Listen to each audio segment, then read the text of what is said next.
Bonjour à tous, bienvenue pour une nouvelle vidéo sur AW Coaching. Aujourd'hui, on se retrouve en compagnie de Manon. Mais avant toute chose, n'hésitez pas à vous abonner, à liker et à commenter, même si vous n'êtes pas d'accord. Le débat est ouvert, on vous répondra. Let's go.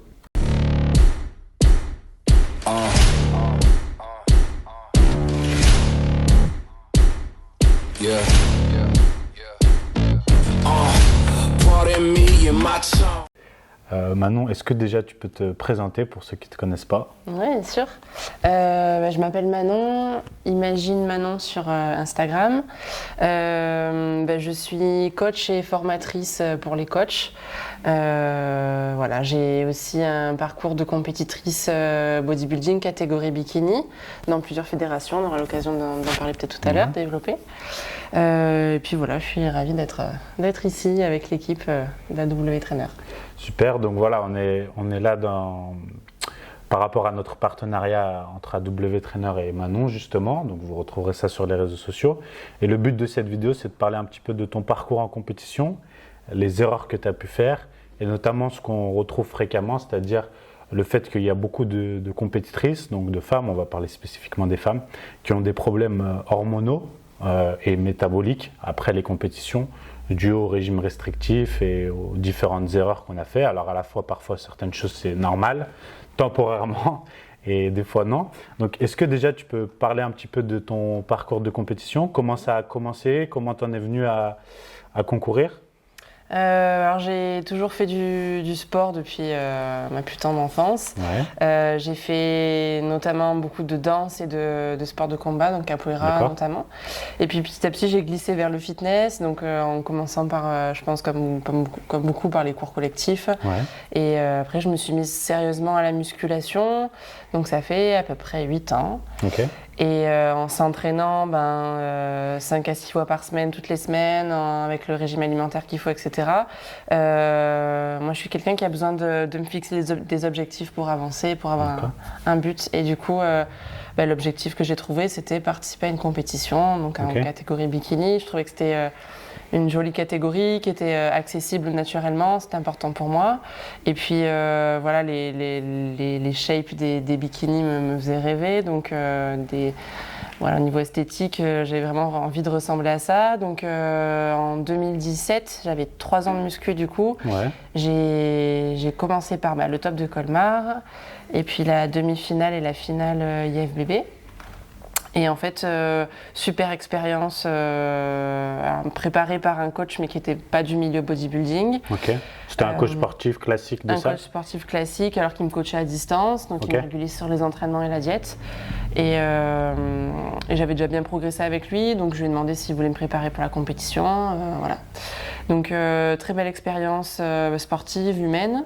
Pas de classement particulier. Enfin, je crois que j'avais fait 2e à la demi, mais après à la finale pas grand chose, et Colmar non plus. D'accord. Avec le recul, c'est très facile pour moi de comprendre pourquoi. C'est que après 3 ans d'entraînement, j'avais pas assez de masse musculaire. Alors peut-être qu'il y a des personnes qui ont des facilités à prendre du muscle. Moi, c'était pas mon cas. Donc même en faisant tout ce qu'il fallait comme il faut, on n'a pas assez de masse. J'étais trop fine, ouais. Manquait de deltoïde notamment. Le dos était sympa mais sans plus. Le fessier commençait à se dessiner un petit peu, mais c'était pas encore assez. Donc voilà pour cette expérience-là. Après 2017, je me suis dit plus jamais. Ok. Justement, comment ça s'est passé au niveau de mental, psychologique, la diète, la première expérience? C'était en diète flexible, donc pas de plan alimentaire strict, mais j'avais des calories et des macronutriments, donc protéines, lipides et glucides à atteindre chaque jour, avec les aliments que je voulais. J'avais utilisé ce que j'ai reproduit aussi pour cette année, le jeûne intermittent. Ok, donc diète flexible plus jeûne intermittent. Jeûne intermittent. En fait, ça me permettait d'avoir quand même des repas assez conséquents, d'être calé, notamment le soir. Donc d'éviter le problème de sommeil aussi, parce que quand on mange des glucides en quantité suffisante le soir, ça aide à l'endormissement. Donc puis ça me convenait bien en fait de faire comme ça. Donc jeûne intermittent, c'est-à-dire que je prenais pas de petit déjeuner le matin. Mon premier repas c'était vers 12h-13h. Après j'avais une collation l'après-midi, puis un repas vraiment conséquent le soir, sachant que je m'entraînais le soir juste avant mon repas. D'accord. Voilà. Donc difficile, oui difficile sur le plan mental parce que on met son corps à rude épreuve, on continue à tout donner dans les entraînements, on ajoute le cardio.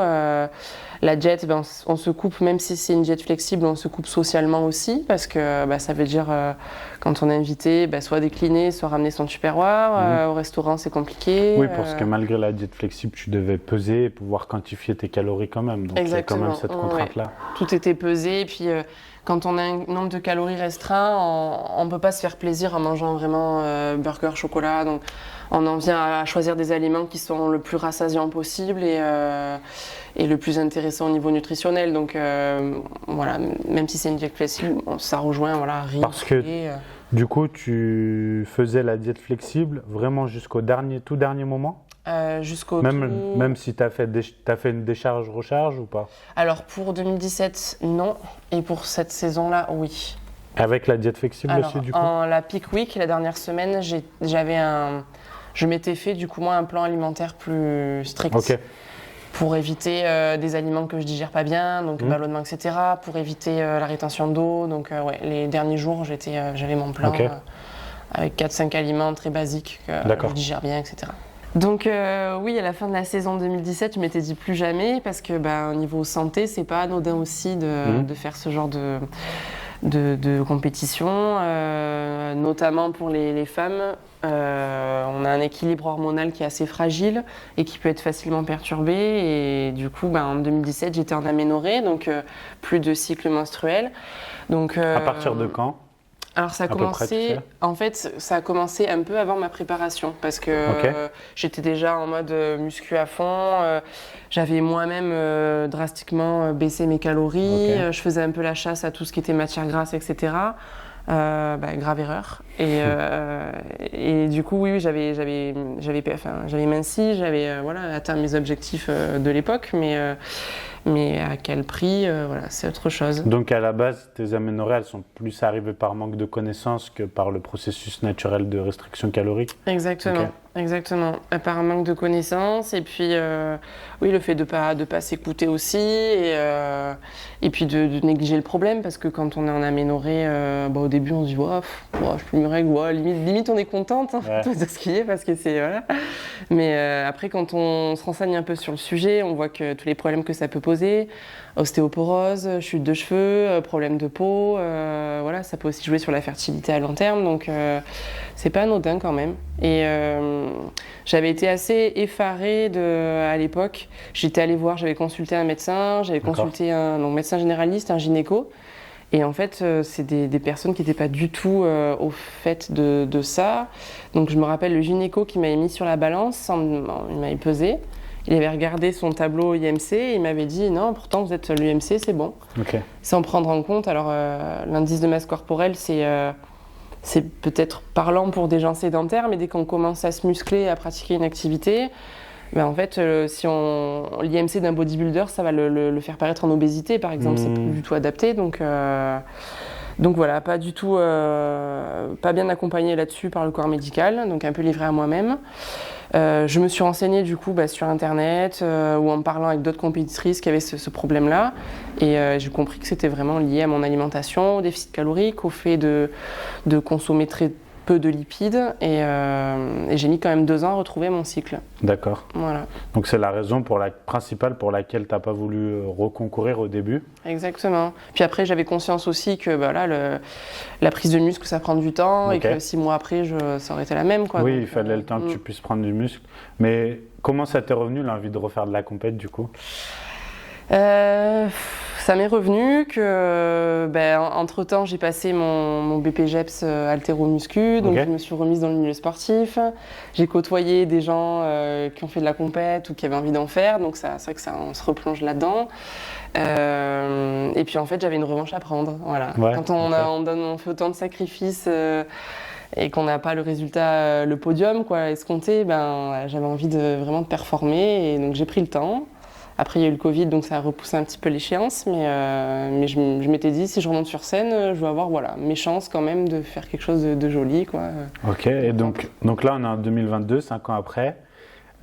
Comment ça s'est passé? À quel point ça a été différent et qu'est-ce que tu as fait différemment? À la fois peut-être dans la manière de l'aborder psychologiquement et dans la manière de le faire dans la pratique, c'est-à-dire l'alimentation, peut-être l'entraînement. Qu'est-ce que tu as changé vraiment concrètement? Alors concrètement, entre les deux, j'ai suivi la formation Bayesian Bodybuilding, Ok. Qui m'a donné quand même pas mal d'outils théoriques et puis des calculateurs, des outils pratiques aussi. Donc je me suis sentie de me préparer toute seule, donc ça c'était différent. Cette formation, il y a une partie compétition, je connais pas. Ouais, en fait, alors c'est en 2 volets, tu as une partie entraînement et une partie nutrition. Et il y a tout un chapitre dédié à la préparation d'une compétition de bodybuilding où ils donnent la peak week, des charges-recharges, comment ça peut se passer, des informations sur les catégories, sur les fédérations, comment choisir sa caté, etc. Et du coup, je me suis dit, bon, c'est un défi personnel de me préparer seule. Je pense que c'est pas optimal et je le recommande pas, vraiment, parce que il y a des choses qui ont été très difficiles. Quoi, par exemple? Même si je sais déjà, mais pour ceux qui l'ont jamais fait. Le plus dur, c'est d'avoir un regard objectif sur soi-même. Et en fait, c'est de jamais poser son cerveau. Parce que quand on a un préparateur en qui on a totale confiance, on le laisse faire, on te dit... toutes les questions de merde, on peut les poser. Voilà, exactement. Tu dois manger ça, ça, ça. Tu poses le cerveau, tu exécutes. Tu dois t'entraîner comme ci, comme ça, tu poses le cerveau. Et là, je me suis entraînée dur, j'ai mangé ce que je pensais qu'il fallait que je mange, mais je ne savais pas si j'étais assez sèche, par exemple. Ça a été une grosse question. C'est dur d'avoir un regard objectif sur soi-même. C'est très très dur, surtout quand le corps change en fait. Donc il y a des matins où je passais dans la glace, je me trouvais rachitique, d'autres où je me trouvais hyper grasse, trop musclée, pas assez musclée. Surtout que, si tu peux me permettre, de compétition, c'est faible comme expérience pour pouvoir être sûr d'être prête. Et en plus de ça, 5 ans les critères ont évolué, donc c'est encore plus dur, je pense, de savoir. Ouais, c'est clair. Ouais. C'est clair. Donc ça a été très compliqué. Alors j'avais un allié dans l'histoire, c'est ma maman qui a fait des compétitions quand elle était plus jeune. Ok. Donc, bikini aussi? Non, c'était pas bikini à l'époque, il n'y avait pas. Alors non, c'était pas un bikini, elle était en body fitness, je crois. Ouais. Ah, ça joue quand même. Ouais, ça a aidé. T'as la fibre maternelle. C'est vrai, c'est peut-être ça qui m'a un peu orientée aussi là-dedans, hein, mais elle m'a fait beaucoup travailler le posing. Parce que elle a fait 20 ans de danse classique, donc même si c'est pas la même chose, mais voilà, conscience corporelle, une certaine grâce et prestance, etc. Puis le posing, c'est bien d'avoir quelqu'un qui est extérieur à la place des juges pour dire contracte un peu plus ci, tourne ton buste, machin. Donc ça a été vraiment une grande aide précieuse. Et ça a été un peu mon œil extérieur. Mais c'est pareil, c'est ma mère, c'est pas un préparateur, donc elle n'a pas forcément le bagage de connaissances. Puis body fitness, c'est beaucoup plus sec que bikini. Aussi, pas les mêmes critères. Et ma mère regardait beaucoup les athlètes NPC américaines. Sur les réseaux, donc Laura Lee Chapman, Maureen, toutes les grandes gagnantes d'Olympia. Et en fait, c'est un autre monde, en fait. C'est pas les mêmes critères qu'en France, c'est autre chose. Donc, et puis, le côté émotionnel, à un moment, elle m'a dit, là, arrête, sèche pas plus. Et je pense que c'était un peu la maman qui parlait aussi d'avoir peur. Voilà, ma fille, je veux pas... Bon. Puis elle connaît. Elle sait ce que ça provoque. Elle sait ce que c'est. Et donc voilà, je conseille pas du coup de le faire seul, mais c'était un challenge aussi pour me prouver en tant que coach que j'étais capable aussi de... Est-ce que du coup là tu vas continuer seul? Alors pour l'instant je fais une pause, on verra ce que je fais par la suite, mais si à refaire je prendrai quelqu'un. Ok, d'accord. Par rapport à ça justement? Par rapport à ça. Parce que tu as bien géré quand même, tu étais prête, de ce que j'ai vu tu étais nickel. Donc c'est vraiment tu sais faire, tu as prouvé que tu savais faire. Très bien, donc c'est vraiment pour le côté psychologique. Ouais, le côté psychologique. Ça t'a rongé honnêtement. Ouais, trop de questions en fait. Non mais moi je respecte parce que j'aurais jamais imaginé le faire seul. Pourtant je sais faire et j'envisagerais pas me préparer seul à cause de ça. Et notamment là où j'avais le moins de connaissances, je m'en suis rendu compte, c'est vraiment le juste avant. C'est-à-dire que tout sécher, je sais faire en fait, et je le fais faire à d'autres personnes, à mes clients, etc. Bien sûr. Mais le juste avant, tu vois, par exemple, à la finale IFBB, j'ai fait de la rétention d'eau. Oui. Et Et voilà, peut-être que j'aurais dû faire certaines choses ou pas dû faire certaines choses. Et ça, j'aurais aimé quelqu'un de Alors après, une chose, c'est à chaque compète, c'est différent avec la même personne. Donc ça, c'est dur. Et en plus, quand tu es pris dans l'émotionnel du jour de la compète, c'est délicat, effectivement. Et puis, comment tu fais? Parce que là, tu n'as pas le temps d'analyser vraiment des photos et tout ça. Donc, effectivement, le jour J, c'est tendu. Et c'est vrai qu'avoir quelqu'un pour ça, c'est bien. Au moins, quelqu'un peut-être qui t'accompagne dans la dernière semaine après. Ouais, puis pour avoir une autre approche aussi, je trouve qu'on apprend aussi à chaque fois. Moi, j'ai pris 2 coachs différents pour évoluer en fait dans la pratique, et à chaque fois j'ai appris des choses avec chacun une approche différente, donc c'est toujours intéressant. Ok, donc là, comment ça s'est passé sur le plan hormonal du coup? Est-ce que tu as eu aussi des aménorrhées? Alors pas d'aménorrhée cette année, donc je suis vraiment super contente. Ce qui a changé, je pense, c'est mon métabolisme a vraiment augmenté pendant les 5 ans entre les 2 compétitions. Donc je peux vous donner des chiffres. Pour 2017, ma maintenance calorique était à 1750 calories. D'accord. Donc la maintenance, c'est quand ni on perd ni on prend du poids. Et là, avant de commencer les compétitions, j'étais à 2300. D'accord. Donc j'ai pris presque 600 calories de marge en fait. Donc ça, c'est sûr que ça change tout. Donc j'ai baissé, la première baisse de calories que j'ai faite, j'étais quand même confortable en fait dans mon déficit. D'accord. Et t'es descendu jusqu'à combien là, de calories à peu près? Alors pendant la décharge particulière, j'étais à 1300, mais sinon 1500. D'accord, ok. Et pour entendre un petit peu les préparations des autres filles, je sais qu'il y en a qui descendent à 1000 calories, 800 calories, ça peut vraiment aller. Mais il y a même des mecs qui descendent en dessous de 1005. Ah ouais? Oui, bien sûr. Pas 6 mois, attention, mais quelques semaines, ça peut arriver. Oui. Donc j'étais contente parce que le gros de ma sèche était à 1850 calories, donc c'est tout à fait oui, pour correct. ton poids, c'est très correct. Et j'ai fait attention de garder des lipides le plus haut possible, le plus longtemps possible. Tu sais dire à peu près combien du coup? J'essaie de pas descendre en dessous des 60 grammes par jour. Ok. Ah oui, donc c'est beaucoup pour ton poids, presque 1 gramme par kilo de poids de corps du coup. Ouais, c'est ça, je pèse 62. Ok, d'accord. Donc du coup, tu as plutôt descendu les glucides alors? J'ai plutôt descendu les glucides, sachant que les glucides, c'est pas quelque chose qui me manque vraiment. J'ai eu toute une période de ma vie où je mangeais presque pas de féculents. Enfin, je pense que c'est psychologiquement parlant, ça me manquait pas de pas avoir ma portion de riz. Ok, et ça t'a permis donc de conserver un système hormonal qui fonctionne? Oui, je pense. Et psychologiquement? Hormis, je veux dire, le fait d'être seul, de te préparer seul, c'était dur. Mais comment tu as vécu la diète par rapport à la dernière fois? C'était plus dur, plus facile? C'était, ce qui n'était pas facile... C'est jamais facile. Non, c'est jamais facile. Ce qui n'était pas facile, c'est que c'était une période où, dans ma vie perso, j'ai eu beaucoup de tumultes, de changements. Donc, beaucoup d'organisations à mettre en place en fait aussi. Et je crois que c'était ça le plus compliqué. C'est toujours prévoir à l'avance les tubes, les courses, les ci, les là. J'ai pas vraiment souffert de la faim, sauf, et c'est du coup intéressant toujours par rapport aux hormones, 2-3 jours avant mes règles. Ok. Une faim de loup, et ça je sais que on discute avec les amis femmes qui font du sport ou pas, les femmes on a faim souvent avant et pendant nos règles, et donc voilà. Tu faisais quelque chose de spécifique du coup? Il était hors de question que je craque. Donc beaucoup de tisanes, du café, je bois beaucoup quand c'est comme ça. Le jeûne intermittent m'aide aussi parce que quand c'est on jeûne. J'ai augmenté mes portions de légumes pour essayer de me remplir le ventre. Miser sur des aliments satiétogènes, donc skyr, fromage blanc, la pomme de terre, c'est pas mal, peu de calories pour un bon rendement niveau satiété. Et puis voilà, après rien de particulier. Ok, super. Manon, merci beaucoup pour ton témoignage. Merci à toi. On peut te retrouver donc sur les réseaux sociaux si tu veux redonner ton Instagram. Imagine.manon. Voilà, parfait. Et vous retrouverez Manon sur AW Trainer.